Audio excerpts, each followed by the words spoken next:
गीता का उपदेश। गीता के माध्यम से भगवान श्री कृष्ण ने अर्जुन को अनासक्त कर्म यानी फल की इच्छा किए बिना कर्म करने की प्रेरणा दी। इसका प्रमाण उन्होंने अपने निजी जीवन में भी प्रस्तुत किया। मथुरा विजय के बाद भी उन्होंने वहाँ शासन नहीं किया। कला से प्रेम करो। संगीत व कलाओं का हमारे जीवन में विशिष्ट स्थान है। भगवान ने मोरपंख व बांसुरी धारण करके कला, संस्कृति और पर्यावरण के प्रति अपने लगाव को दर्शाया। इनके जरिए उन्होंने संदेश दिया कि जीवन को सुंदर बनाने में संगीत व कला का भी महत्वपूर्ण योगदान है। निर्बल का साथ दो, कमज़ोर व निर्बल का सहारा बनो। निर्धन भला सखा सुदामा हो या षड्यंत्र का शिकार पांडव, श्री कृष्ण ने सदा निर्बलों का साथ दिया है और उन्हें मुसीबत से उबारा है। अन्याय का प्रतिकार करो। अन्याय का सदा विरोध होना चाहिए। श्री कृष्ण की शांति प्रियता कायर की नहीं बल्कि एक वीर की थी।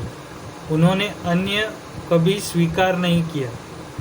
शांति प्रिय होने के बावजूद शत्रु अगर गलत है तो उसके शमन में पीछे नहीं हटे। मातृशक्ति के प्रति आदर भाव रखें। महिलाओं के प्रति सम्मान व उन्हें साथ लेकर चलने का भाव हो। भगवान श्री कृष्ण की रासलीला दरअसल मातृशक्ति को अन्याय के प्रति जागरूक करने का प्रयास था और इसमें राधा उनकी संदेशवाहक बनी। अपने अहंकार को छोड़ो। व्यक्तिगत जीवन में हमें हमेशा सहज व सरल बने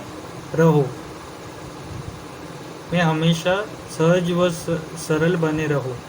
जिस तरह शक्ति संपन्न होने पर भी श्री कृष्ण को न तो युधिष्ठिर का दूत बनने में संकोच हुआ और न ही अर्जुन का सारथी बनने में। एक बार तो दुर्योधन के 56 व्यंजन को छोड़कर विदुर की पत्नी के घर उन्होंने सादा भोजन करना पसंद किया। जीवन में उदारता रखें।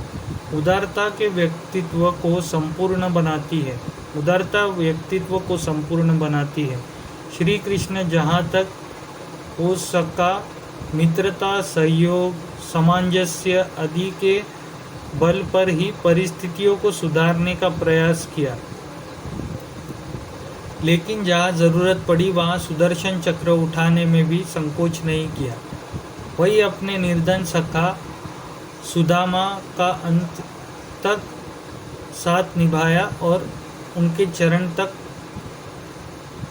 पखारे। गीता मूल शिक्षा। गीता सार। संक्षिप्त में गीता रहस्य। गीता को हिंदू धर्म में बहुत खास स्थान दिया गया है। गीता अपने अंदर भगवान कृष्ण के उपदेशों को समेटे हुए हैं। गीता को आम संस्कृत भाषा में लिखा गया है। संस्कृत की आम जानकारी रखने वाला भी गीता को आसानी से पढ़ सकता है। गीता में 4 योगों के बारे में विस्तार में बताया हुआ है। कर्म योग, भक्ति योग, राजयोग और जैन योग। गीता को वेदों और उपनिषदों का सार माना जाता है। जो लोग वेदों को पूरा नहीं पढ़ सकते, सिर्फ गीता के पढ़ने से भी आपको ज्ञान प्राप्ति हो सकती है। गीता न सिर्फ जीवन का सही अर्थ समझाती है बल्कि परमात्मा के अनंत रूप से हमें रूबरू कराती है। इस सांसारिक दुनिया में दुख, क्रोध, अहंकार, ईर्ष्या आदि से पीड़ित आत्माओं को गीता सत्य और आध्यात्म का मार्ग दिखा कर मोक्ष की प्राप्ति करवाती है। गीता में लिखे उपदेश किसी एक मनुष्य विशेष या किसी खास धर्म के लिए नहीं है, इसके उपदेश तो पूरे जग के लिए है, जिसमें आध्यात्म और ईश्वर के बीच जो गहरा संबंध है उसके बारे में विस्तार से लिखा गया है। गीता में धीरज, संतोष, शांति, मोक्ष और सिद्धि को प्राप्त करने के बारे में उपदेश दिया गया है। आज से हजारों साल पहले महाभारत के युद्ध में जब अर्जुन अपने ही भाइयों के विरुद्ध लड़ने के विचार से कांपने लगते हैं, तब भगवान श्री कृष्ण ने अर्जुन को गीता का उपदेश दिया था। कृष्ण ने अर्जुन को बताया कि यह सार एक बहुत बड़ी युद्ध भूमि है, यह संसार एक बहुत बड़ी युद्ध भूमि है। असली कुरुक्षेत्र तो तुम्हारे अंदर है। अज्ञानता या अविद्या धृतराष्ट्र है और हर एक आत्मा अर्जुन है, और तुम्हारे अंतरात्मा में श्री कृष्ण का निवास है, जो इस रथ रूपी शरीर के सारथी है। इंद्रिया इस रथ के घोड़े हैं। अहंकार, लोभ, द्वेष ही मनुष्य का शत्रु है। गीता हमें जीवन के शत्रुओं से लड़ना सिखाती है और ईश्वर से ये एक गहरा नाता जोड़ने में भी मदद करती है। गीता त्याग, प्रेम और कर्तव्य का संदेश देती है। गीता में कर्म को बहुत महत्व दिया गया है। मोक्ष उसी मनुष्य को प्राप्त होता है जो अपने सारे सांसारिक कामों को करता हुआ ईश्वर की आराधना करता है। अहंकार, ईर्ष्या, लोभ आदि को त्याग कर मानवता को अपनाना ही गीता के उपदेशों का पालन करना है। गीता सिर्फ एक पुस्तक नहीं है, ये जीवन मृत्यु के दुर्लभ सत्य को अपने में समेटे हुए है। श्री कृष्ण ने एक सच्चे मित्र और गुरु की तरह अर्जुन का न सिर्फ मार्गदर्शन किया बल्कि गीता का महान उपदेश भी दिया। उन्होंने अर्जुन को बताया कि इस संसार में हर मनुष्य के जन्म को कोई ना कोई उद्देश्य होता है। मृत्यु पर शोक करना व्यर्थ है, यह तो एक अटल सत्य है जिसे टाला नहीं जा सकता। जो जन्म लेगा उसकी मृत्यु भी निश्चित है। जिस प्रकार हम पुराने वस्त्रों को त्याग कर नए वस्त्रों को धारण करते हैं, उसी प्रकार आत्मा पुराने शरीर के नष्ट होने पर नए शरीर को धारण करती है। जिस मनुष्य ने गीता के सार को अपने जीवन में अपना लिया, उसे ईश्वर की कृपा पाने के लिए इधर उधर नहीं भटकना पड़ेगा। श्री कृष्ण का मानव जीवन जीने का उपदेश।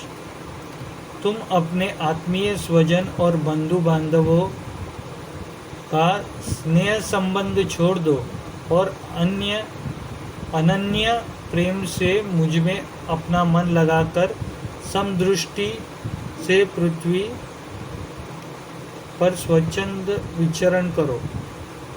इस जगत में जो कुछ मन ने सोचा, वाणी से कहा जाता है, नेत्रों से देखा जाता है और श्रवण आदि इंद्रियों से अनुभव किया जाता है, वह सब नाशवान है, स्वप्न की तरह मन का विलास है।